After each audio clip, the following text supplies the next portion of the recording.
presentasi kita mau ya dulu nih teman-teman. Ikutin ya. Ya. Ikutin ya. Ayo. Mari Di. Satu dulu deh. 1, 2, 3.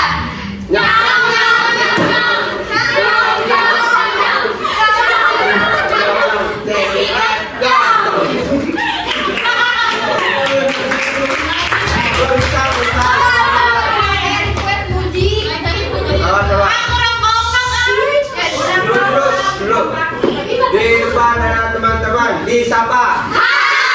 Disapa. Ditembak. Ditembak.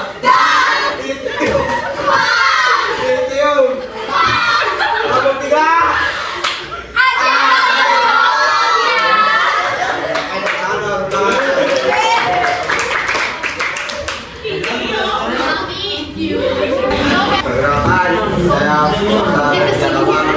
Sebagai masyarakat dari kelompok 3 dan teman-teman saya itu mengenalkan nama saya Muhammad Diana dan 13.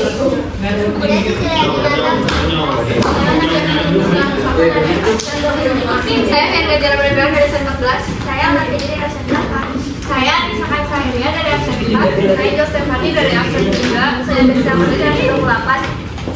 Saya Falas Maida dari absen 3. Saya Siti Aidi dari absen 33. Saya Mujadil Dari dari absen 24.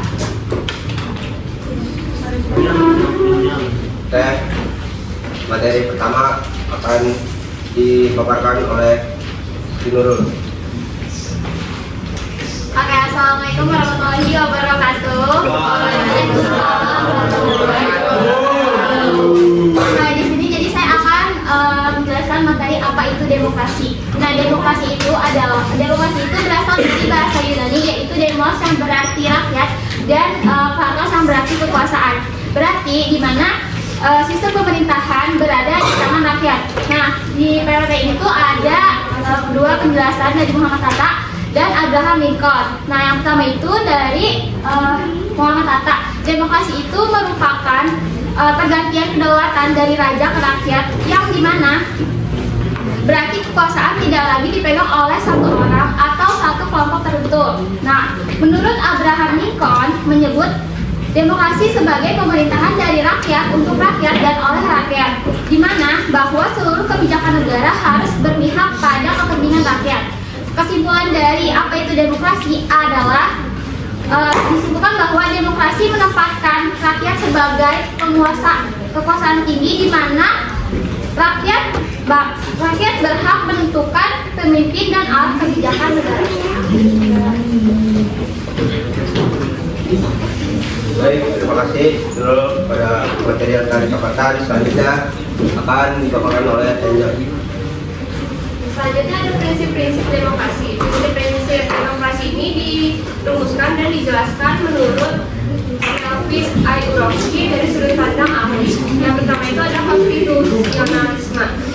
Konstitusionalisme ini artinya negara dijalankan berdasarkan UUD, jadi bukan berdasarkan kemauan penguasanya. Kemudian yang kedua itu adalah pemilihan yang demokratis, yaitu pemilihan yang dipilih oleh rakyat melalui pemilu, bukan ditunjuk secara sepihak. Kemudian yang ketiga adalah pemerintah pusat dan daerah. Itu artinya kekuasaan itu nggak menumpuk di satu tangan aja. Artinya tidak semua keputusan negara itu dipegang sama satu orang atau satu lembaga doang. Kemudian yang keempat itu ada peradilan independen, yaitu hakim tidak boleh dikendalikan oleh pemerintah ataupun ada sogok menyogok atau kecurangan apapun. Terus yang kelima itu hak publik dan perlindungan minoritas. Rakyat itu berhak mendapatkan informasi dari pemerintah dan kelompok minoritas tetap dilindungi haknya, termasuk kelompok rakyat miskin dan lain-lain. Nah, prinsip-prinsip tersebut menunjukkan bahwa demokrasi itu bersifat untuk membatasi kekuasaan agar tidak sewenang-wenangnya. Kemudian ada ciri-ciri pokok demokrasi berdasarkan Henry B. Mayo, yaitu yang pertama, masalah diselesaikan secara damai dan melembaga.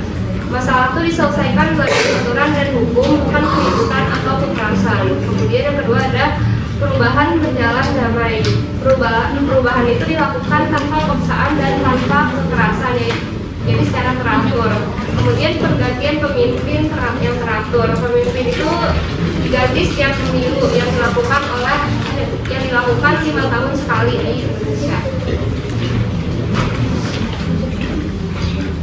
Terima kasih kepada Angel yang telah menyampaikan materinya.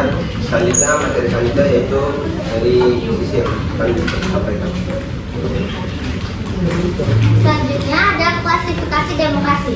Nah, di klasifikasi demokrasi ini terbagi menjadi 2 kategori. Ada berdasarkan cara menyampaikan pendapat dan juga berdasarkan titik berat perhatian. Nah, berdasarkan cara menyampaikan pendapat itu ada 3 jenis demokrasi. Ada yang pertama ada demokrasi langsung, di mana di demokrasi langsung ini rakyat ikut serta secara langsung dalam pengambilan keputusan tanpa adanya perantara. Contohnya waktu zamannya Bapak Soekarno itu waktu pemilihan presiden dan wapresnya, dan di lingkungan sekolah itu contohnya waktu pemilihan ketua kelas, kepengurusan kelas.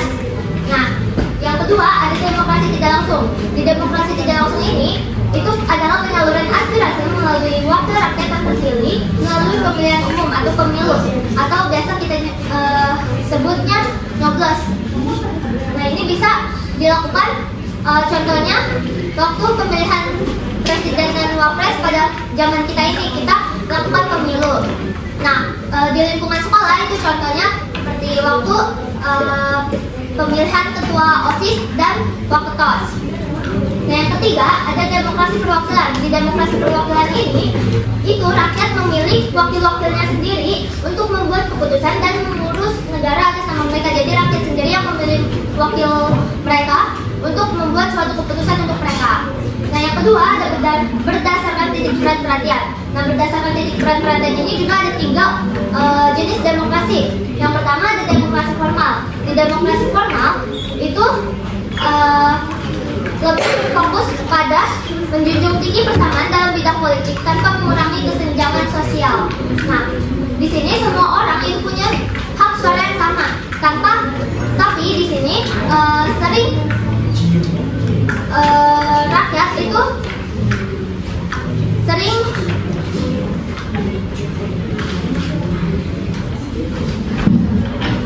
seringkali kita itu kurang memperhatikan kesenjangan ekonomi antar warganya. Nah, yang kedua ada demokrasi material. Nah, di demokrasi material ini itu kebalikan dari demokrasi formal, di mana di demokrasi material ini itu lebih menitik beratkan pada upaya menghilangkan perbedaan ekonomi.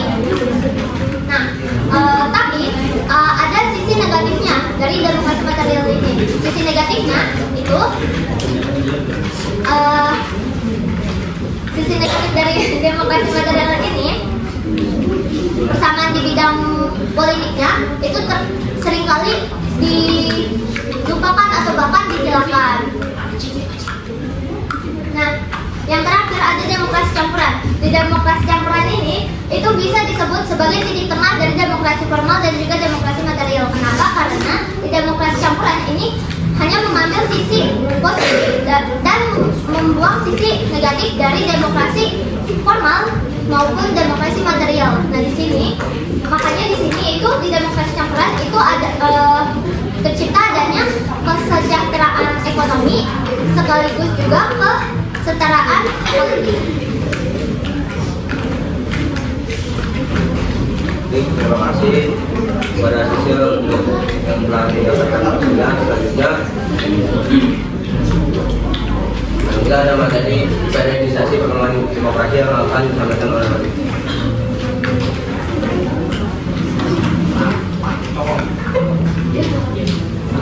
Jadi yang selanjutnya adalah periodisasi perkembangan demokrasi di Indonesia.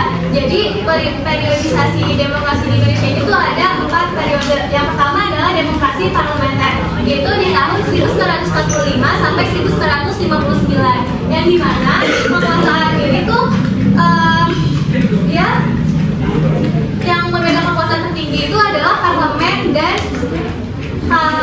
kabinet. Nah, jadi kepala negara ini tuh di bawah kabinet dan parlemen. Nah, pada zaman ini tuh yang memimpin negara kita itu adalah presiden pertama di Indonesia. Presiden pertama kita siapa, teman-teman? Soekarno.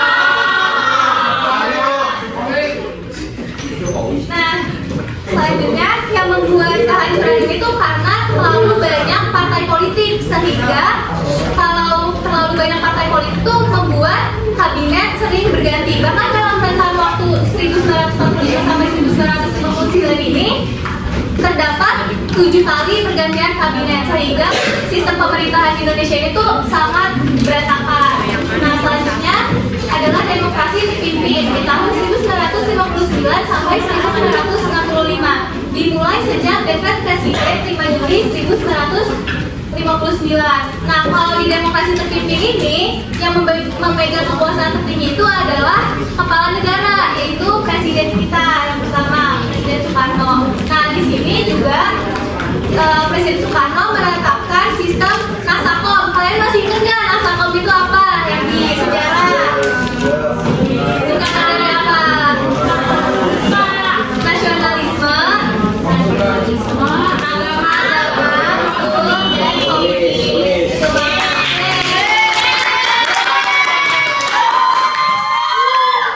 Selanjutnya adalah demokrasi terbaru di tahun 1966 sampai 1998. Nah, pada sistem demokrasi ini tuh yang memegang kekuasaan tertinggi tetap kepala negara, tapi yang memegang adalah Soeharto.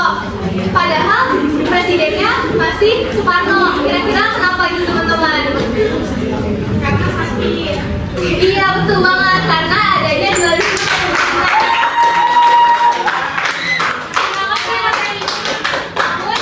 Di demokrasi itu terdapat pembatasan partai politik, yang dimana partai politik itu dibatasin hanya boleh ada 3. Ada yang tahu nggak 3 itu apa aja? PDI, betul, PDI.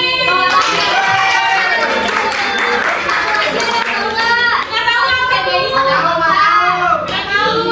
Nasdem.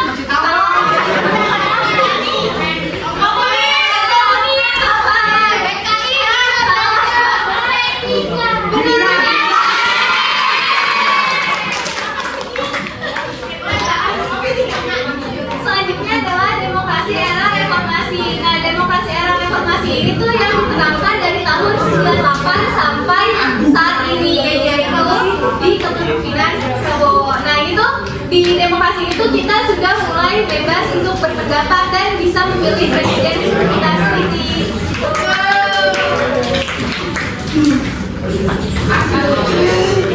Terima kasih oleh atas materi yang saya sampaikan. Selanjutnya kita materi mengenal pemilu yang akan disampaikan oleh Aura. Jadi kita masuk ke pemilu atau pemilihan umum. Pemilu itu merupakan syarat penting bagi demokrasi di Indonesia, karena melalui pemilu ini rakyat dapat memilih pemimpin dan wakil rakyatnya oleh pemungutan suara, di mana suaranya bernilai sama. Pemilu juga menjadi wujud kedaulatan rakyat karena masyarakat dapat memilih, karena masyarakat berperan aktif dalam menentukan masa depan bangsa. Nah, pemilu ini tercantum dalam PKPU berdasarkan pasal 4 ayat 2 Peraturan Komisi Pemilihan Umum Nomor 11 Tahun 2018. Pemilih adalah warga negara yang sudah berusia 17 tahun atau lebih, sudah kawin atau sudah pernah kawin. Tujuannya agar pemilih dapat bertanggung jawab dengan hak suaranya, tidak dalam paksaan atau diskriminasi. Terima kasih Aura atas materi yang telah disampaikan. Materi selanjutnya yaitu tujuan dan angka pemilu akan disampaikan oleh Ayu. Oke teman-teman, sebelumnya saya mau nanya dulu nih, pemilu itu penting gak sih?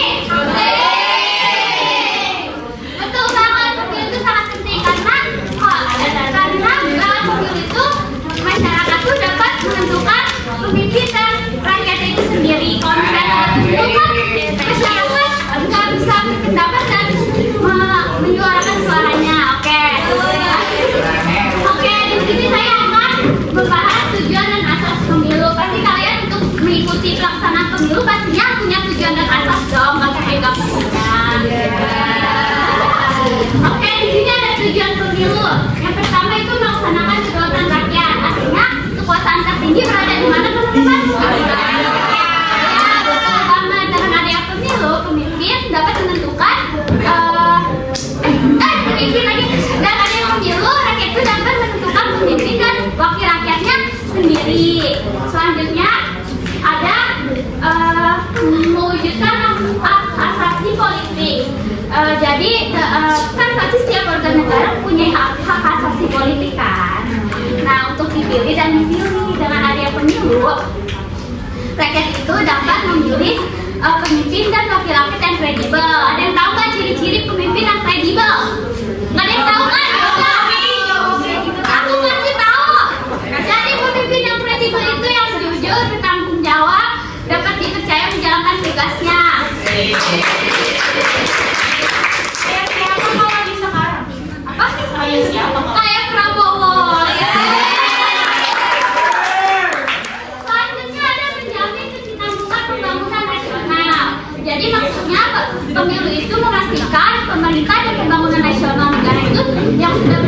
secara berkelanjutan meskipun berganti kepemimpinan. Dengan adanya pemilu yang teratur, kepemimpinan dapat berjalan secara lancar dan program pembangunan yang sudah berjalan dapat dilanjutkan dan dikembangkan demi kesejahteraan rakyat.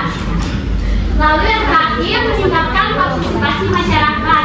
Ini betulan teman-teman tujuannya, karena dengan adanya pemilu, pemilu itu mendorong rakyat ikut berperan aktif dalam pemilihan umum. Selanjutnya ada asas pemilu. Ada baca dong, yaitu Lugan Jurjil, yang itu langsung artinya rakyat itu memberikan suaranya secara langsung. Nah, lalu ada umum, artinya pemilu itu dapat diikuti untuk seluruh warga negara yang sudah memenuhi syarat. Selanjutnya ada bebas, artinya pemilu itu bebas memilih pilihannya tanpa paksaan dengan hati nurani masing-masing. Lalu ada rahasia, semua pilihan pemilih itu dirahasiakan. Kalian tahu kan kalau di TPS ada bilik-bilik itu? Nah, itu biar aman teman-teman. Rahasia. Selanjutnya jujur dan adil, semua proses itu harus dilakukan jujur dan adil agar semua berjalan dengan lancar.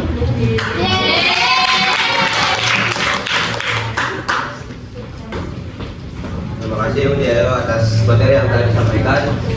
Materi selanjutnya yaitu penyelenggara pemilu yang akan disampaikan oleh Ustaz. Kita ada penyelenggara pemilu. Di sini ada 3 lembaga yaitu KPU, Komisi Pemilihan Umum, Bawaslu, Badan Pengawas Pemilu, dan DKPP, Dewan Kehormatan Penyelenggara Pemilu. Nah, di sini aku mau ngejelasin apa sih tugas dari 3 lembaga ini. Yang pertama ada KPU. KPU itu tugasnya menyusun perencanaan dan melaksanakan seluruh tahapan teknis pemilu. Yang kedua ada Bawaslu, tugasnya mengawasi pelaksanaan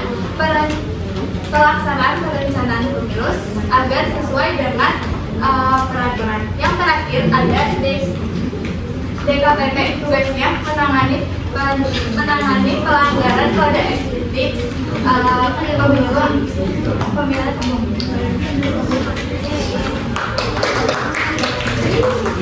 Terima kasih Nisa atas materi yang telah disampaikan. Selanjutnya ada materi pemilihan umum di Indonesia yang akan disampaikan oleh yang pertama ada pemilu 1950. Pertama di Indonesia berlangsung demokratis memilih DPR dan konstituante. Yang kedua ada pemilu 1971, pemilu awal Orde Baru, Golkar mulai mendominasi. Yang ketiga pemilu 1977, peserta disederhanakan jadi 3, Golkar, PPP, dan PDI. Yang akhirnya Golkar menjadi pemenangnya.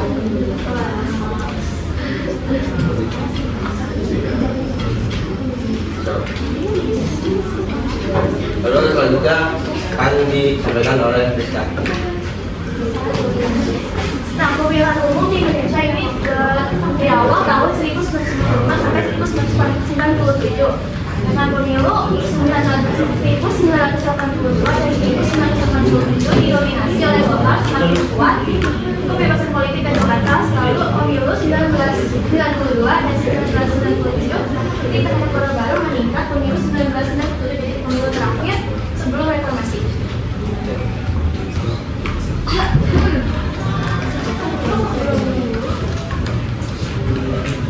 Terima kasih Rizka atas materi yang telah disampaikan. Selanjutnya ada pemilih pemula sebagai pelopor yang akan disampaikan oleh Jaka. Jadi ada pemilih pemula sebagai pelopor. Nah, pemilih ini adalah warga negara yang baru pertama kali ikut pemilu dan sudah mengikuti syarat usia dan hukum. Nah, mereka itu biasanya menggunakan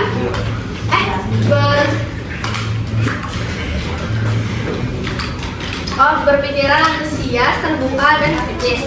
Nah,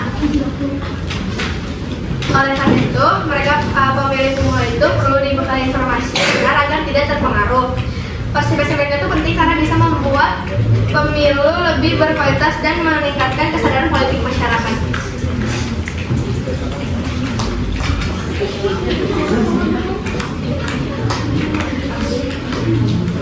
Terima Terima kasih Jara atas materi yang telah disampaikan.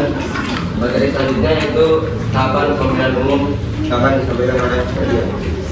Nah, jadi di sini ada tahapan pemilihan umum.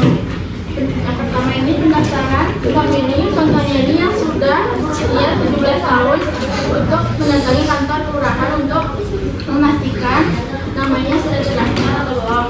Lalu yang kedua, pendaftaran peserta pemilu partai politik atau calon independen ini, contohnya partai politik ini atau mendaftarkan diri untuk ke PU sebagai peserta pemilu. Yang ketiga ini penetapan jumlah kursi dan penetapan peserta pemilu. Contohnya ini mengumumkan partai politik dan calon independen yang lolos verifikasi sebagai peserta pemilu. Yang keempat, pencalonan anggota DPR, DPD, dan DPRD. Contohnya partai politik ini mengajukan daftar calon anggota DPRD. Yang kelima, kampanye penyampaian visi misi dan program. Contohnya calon anggota DPRD ini melakukan kampanye dalam memasang poster mengadakan pertemuan warga. Dan yang terakhir, pemungutan dan perhitungan suara. Informasi bagi kelas yang belum mengembalikan angka ditunggu sekarang. Sekali lagi, bagi kelas yang belum mengembalikan angka ditunggu sekarang. Terima kasih. Terakhir, pemungutan dan penghitungan suara di TPS dan rekapitulasi bersama. Tentunya masyarakat datang ke TPS untuk mencoba petugas hitung suara dan Terima kasih Nadia atas materi yang telah disampaikan. Selanjutnya adalah kesimpulan yang akan disampaikan oleh Pak Rakan. Selanjutnya adalah kesimpulan. Jadi kesimpulannya adalah demokrasi di Indonesia terus berkembang dari waktu ke waktu. Ini menunjukkan demokrasi di Indonesia adalah sebagian dari kedaulatan rakyat. Kemudian pemilu menjadi sarana utama bagi rakyat Indonesia untuk menentukan pemimpin dan juga arah tujuan bangsa. Dan yang terakhir, pemilih pemula memiliki peran penting sebagai pelopor demokrasi dan memanfaatkan hak suaranya secara bijak dan bertanggung jawab demi masa depan Indonesia yang lebih baik. Terima kasih atas materi yang telah disampaikan. Lalu yang terakhir, saya radio penutup dan transaksi. Pesan utama demokrasi Indonesia adalah proses yang terus berkembang sebagai pemilih pemula suara masyarakat berharga untuk masa depan bangsa. Tidak dapat yaitu demokrasi adalah pemerintahan dari rakyat oleh rakyat dan untuk rakyat. Alhamdulillah.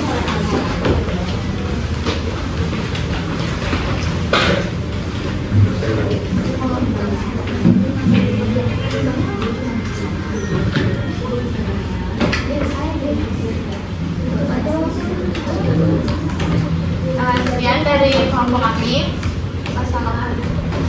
Wassalamualaikum warahmatullahi wabarakatuh.